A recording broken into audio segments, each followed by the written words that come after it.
जे गोष्टी समोर आलेली आहे त्यामध्ये 4 सस्पिशियस डेथ्स आहेत. यामध्ये ॲडमिट ज्यावेळी झाले होते ते हॉस्पिटलला त्यावेळी हिस्ट्री ऑफ इंटॉक्सिकेशन अशा प्रकारची गोष्टी समोर आली होती. या सर्व विक्टिम्सचे पोस्टमॉर्टम झालेली आहे आणि त्याचे व्हिसरा पण प्रिझर्व करण्यात आलेले आहे. व्हिसरा इमिजिएटली FSLला पाठवण्यात आलेले आहे.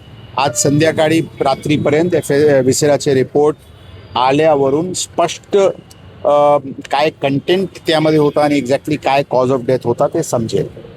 परंतु जे गोष्टी बाजूचे पोलीस युनिटला तपासामध्ये जी गोष्टी समोर आलेली आहे त्या अनुषंगाने आम्ही या प्रकरणात culpable homicide not amounting to murder, poisoning आणि इलिसिट लिकर या कलमाखाली एक गुन्हा आम्ही इथे दाखल करत आहे.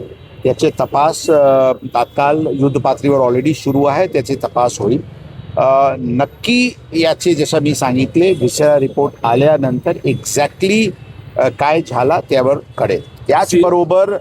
त्याचबरोबर पूर्ण परिसराचे जे विक्टिम्सचे राहणारे ठिकाणचे तसेच जिथे एलेज्ड कन्झम्पशन झालेली आहे त्या ठिकाणाची CCTVचे बारीकरित्याने पडताळणी होत आहे. त्याच्याबद्दल पण आज रात्रीपर्यंत त्याचे क्लॅरिटी येईल. क्लॅरिटी आल्यानंतर आपल्याला डिटेल माहिती या गोष्टीवर कळवण्यात येईल. सीएम सरांचं म्हणणं आहे की इट कम्प्लीट रॅकेट जे एक्सपोज करायचा प्रयत्न सुरू आहे आणि त्याचा लिंक शोधतात आता. सो म्हणजे हे ऑर्गनाइज क्राईम तुम्हाला दिसतंय. बरोबर आहे. त्याबद्दल जसं मी सांगितले ते गोष्टी बाजूचे पोलीस युनिटमध्ये ते गोष्टी काल लक्षात आल्यावर त्यांचे तपास पुढे गेलेले आहे. त्याबद्दल मला काही टिप्पणी करणे योग्य किंवा संयुक्तिक नाही आहे. परंतु यामध्ये जे कोणी सामील असतील त्याबद्दल 100% युद्ध पातळीवर कारवाई होईल.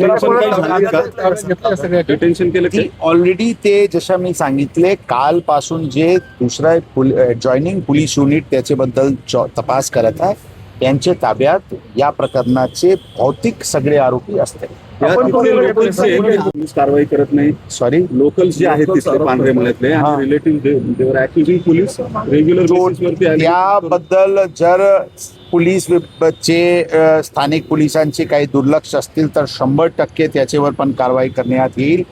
यावर्षी मागच्या वर्षीचे तुलनेत आत्तापर्यंत म्हणजे 27 मे पर्यंत अप्रॉक्सिमेटली 1000 अवैध दारूची केसेस पुणे शहर पोलीस